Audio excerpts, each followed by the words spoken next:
Hello hello ওয়ার্ল্ডের largest ice and snow festival, যেখানে deep ফ্রিজের থেকেও কম তাপমাত্রায় সবাই ঘোরাঘুরি করছি। এখানে 2000-এরও বেশি আইস স্কাল্পচার রয়েছে। সব থেকে ভালো লেগেছে আমার প্রিয় বাংলাদেশের বরফের তৈরি এই স্মৃতিসৌধ, বরফের তৈরি আগ্রার তাজমহল। সবকিছু দেখতে দেখতে চোখের পাপড়িতেও যেন বরফের আস্তরণ জমে গিয়েছে। 521 মিটারের সুপার আইস স্লাইডার, সবকিছু নিয়ে আজকের আয়োজন। আসসালামু আলাইকুম, সবাইকে ওয়েলকাম জানাচ্ছি চায়নার হেইলংচং প্রভিন্সের কোল্ডেস্ট সিটি হারবিন থেকে। এই বিশাল বড় থার্মোমিটারে তাপমাত্রা শো করছে -13। বিশ্বের সর্ববৃহৎ এই আইস অ্যান্ড স্নো ফেস্টিভ্যাল দেখার জন্য ছোট বড় সবার লাইনেই দাঁড়িয়ে পড়েছি। লাইনে দাঁড়িয়ে স্ক্যান করতে হবে ব্যাগ, আর আমরা টিকিটও নিয়ে নিয়েছি। এখানে টিকিটের প্রাইস পার পার্সন 328 RMB করে। আবারও আরেকটা কিউএতে দাঁড়িয়ে পড়েছি, এবার টিকিটটা আবার স্ক্যান করতে হবে। স্ক্যান করেই আমরা চলে এসেছি স্নোর অঙ্গরাজ্যে, 26th Harbin ice and snow world. ডিসেম্বর, জানুয়ারি এবং ফেব্রুয়ারি এই 3 মাস জুড়ে চলে Harbin international ice and snow ফেস্টিভ্যালের এই উৎসবটা। এই বিশাল বড় এরিয়াটাতে রয়েছে 60 হেক্টর জায়গা জুড়ে, এবং এইখানে ছোট বড় মিলিয়ে অনেক স্ট্রাকচার এবং স্কাল্পচার রয়েছে, প্রায় 2000-এরও বেশি বলা যায়। প্রথমে না মনে হচ্ছিল এত আইস কোথা থেকে পাই বা কিভাবে আসে। হারবিনেই রয়েছে সংহুয়া নদী, সেই নদীর পানি এই শীতের সময় বরফ হয়ে যায়, আর সেগুলোই কিউব আকারে কেটে নিয়ে এসে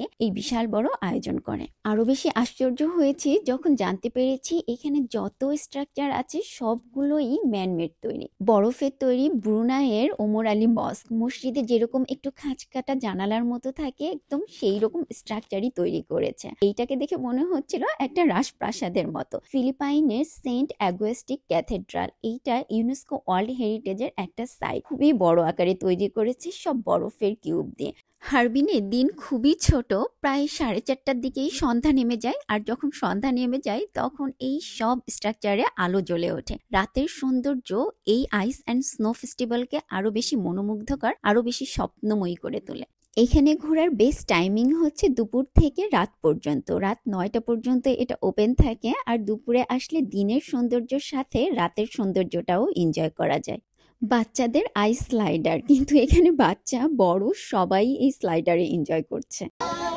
হ্যালো, এখানে আছে এই যে বরফের তৈরি মায়ানমারের একটা প্যাগোডা। এটা সাউথ ইস্ট এশিয়ার বুদ্ধিস্টদের কাছে খুব রিলিজিয়াস একটা ল্যান্ডমার্ক।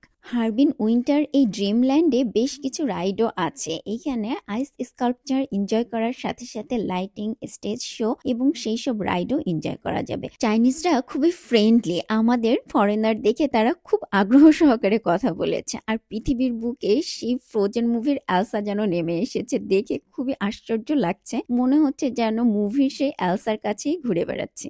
বরফের তৈরি রাউন্ড শেপের এই বিল্ডিংটা বেইজিং এর টেম্পল অফ দ্য হেভেন, একদম হুবহু সেই রকম মডেলের আকারে তৈরি করা। তার সামনেই দেখতে পেলাম কোরিয়ার একটা 3 রুফের আর্কিটেকচারাল স্ট্রাকচার। এইদিকে দেখেন ঘুরতে ঘুরতে সানগ্লাসে পানি জমে সেটাও বরফ হয়ে গিয়েছে কিছু সময়ের ভেতরে। স্নো ওয়ার্ল্ডে 2টা রাইড আছে, যার জন্য অনেক বড় লম্বা কিউতে অপেক্ষা করতে হয়। এখানে আবার ইনস্ট্রাকশনও দেওয়া আছে সে রাইডের জন্য। আমরা প্রায় 1 ঘন্টা 15 মিনিট অপেক্ষা করেছি এই লাইনে, মানে আমরা লাইনেই দাঁড়িয়েছিলাম সামনে আসার জন্য। এই যে স্লাইডার গুলো দেখা যাচ্ছে, এটাতে উঠে সুপার আইস স্লাইডার এনজয় করব। সেই 1 মিনিটের স্লাইডারের জন্য আমরা 1 ঘন্টা 15 মিনিট লাইনে দাঁড়িয়েছি। আর এই যে হচ্ছে সেই চ্যানেল, এটা 521 মিটারের একটা চ্যানেল, যেটা 1 মিনিটেই পার হয়ে যাবে। ওকে, ভয় নাই, বিসমিল্লাহ। অল্প ভয় আর বেশি এক্সাইটমেন্ট নিয়ে রওনা দিয়েছি। এখানে আমাদের 1 ঘন্টা 15 মিনিটের অপেক্ষা যেন 1 মিনিটেই সার্থক হয়েছে। লাইফ টাইম এক্সপিরিয়েন্স আর একটা মেমোরি হয়ে থাকলো। অনেক কিছুই তো লাইফে মেমোরি হয়ে থাকে, বাট এই সুপার আইস স্লাইডার আসলেই অর্ধেক। আইসের তৈরি স্টোরে আবার গোল্ডের সমারোহ, 24 ক্যারেট গোল্ডের নেকলেস, ফিঙ্গার রিং, ইয়াররিং এর বেচাকেনা চলছে। এখানে ঘুরতে এসে কিন্তু গোল্ড শপিং এরও অপশন থাকলো। উইন্টার ড্রিমল্যান্ডে আইসের এরকম কিছু কিছু স্ট্রাকচার আছে, 1 তলা 2 তলা এরকম, আর এখানে সিঁড়িগুলাও আইসের তৈরি। আর আইসের সিঁড়ি তো অনেক স্লিপারি হয়ে থাকে, আমি অনেক সতর্কতার সাথে উঠছিলাম। আমার ক্ষেত্রেও হলো দুর্ঘটনা, চিৎপটাং হয়ে ধপাস হয়েছি আমি, হাতে খুবই লেগেছে। সেই সময়ে হাতে হ্যান্ড গ্লোভসও ছিল না। এমনি থেকে প্রচন্ড ঠান্ডা, তার ভেতরে আবার আইসের উপরে পড়েছি, ঠান্ডা আর ব্যথা নিয়ে মিশ্র অনুভূতি। আমরা তো অনবরতেই হাঁটাচলা করছি, কিন্তু তারপরও জীবন্ত বরফ হয়ে যাওয়ার অবস্থা, চোখের পাপড়িতেও বরফ হয়ে গিয়েছে। চায়নার হারবিনের উইন্টার ওয়ান্ডারল্যান্ড থেকে আপনাদের সাথে আমরা কথা বলছি। আপনারা কোথা থেকে আমাদের ভিডিওটি দেখছেন আমাদেরকে জানাবেন। এটা হচ্ছে তাজমহলের সামনে, এখন আমরা আসছি। এই যে স্লিপারি, এত স্লিপারি রোডগুলো, নিচে না আবার লাইটিং জ্বলে। সিম্বল অফ লাভ আগ্রার তাজমহল সম্রাট শাহজাহানের তৈরি করতে লেগেছিল 22 বছর। আর এইখানে এই যে খুবই চমৎকারভাবে বরফ দিয়ে তৈরি করা তাজমহল মাত্র 3 মাসের জন্য, তারপরও দেখতে অসাধারণ যে বরফ দিয়ে এত সুন্দর একটা তাজমহল তৈরি করেছে। 7 ওয়ান্ডার্স এর দুইটা একসাথেই দেখতে পেয়েছি এই Harbin international ice and snow ফেস্টিভ্যালে। আগ্রার তাজমহল আর চায়নার গ্রেট ওয়াল দুইটাই না ডাবল ওয়ান্ডার্স লেগেছে, কারণ এগুলা দুইটাই আইস দিয়ে তৈরি করা। হারবিনের এই আইস অ্যান্ড স্নো ওয়ার্ল্ড বা আইস অ্যান্ড স্নো শোতে আসার পরে আমার সব থেকে যেটা ভালো লাগছে সেটা হচ্ছে এই যে বাংলাদেশের স্মৃতিসৌধ বানাইছে এরা। এরা বাংলাদেশের স্মৃতিসৌধের একটা স্ট্রাকচার তৈরি করছে এবং লেখাও আছে যে এটা বাংলাদেশের স্মৃতিসৌধ, ছবি দেওয়া আছে স্মৃতিসৌধের, এবং সুন্দর করে স্মৃতিসৌধের মতো করে স্ট্রাকচারটা এরা করছে। এটা আমার খুবই ভালো লাগছে, বাংলাদেশের একটা স্ট্রাকচারও এই ঐতিহ্যবাহী শোতে স্থান পেয়েছে। চাইনিজে এই আইস স্কাল্পচার ফেস্টিভ্যালকে বলে পিংশুয়ে তা শি চুয়ে।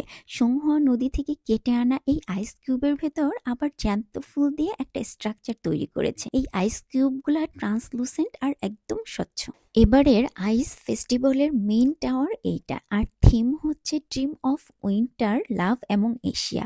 এই টাওয়ার থেকে বিভিন্ন রঙের আলোক ছড়িয়ে যাচ্ছে চারপাশে, অনেক দূর থেকেও না এই টাওয়ারটা দেখা যায়। উপর থেকে এই টাওয়ারটা দেখতে একটা রেডিয়েন্ট সানের মতো, representing the vigorous development of Asia and Asian games. এবারে 9th এশিয়ান উইন্টার গেমস হবে হারবিনে, যেখানে এশিয়ার 34টি দেশের 1200-র বেশি অ্যাথলেটস পার্টিসিপেট করবে এশিয়ান উইন্টার গেমসে। প্রতিটা আর্কিটেকচারের সামনেই সেই স্কাল্পচার সম্পর্কে একটা শর্ট ডিসক্রাইব দেওয়া আছে।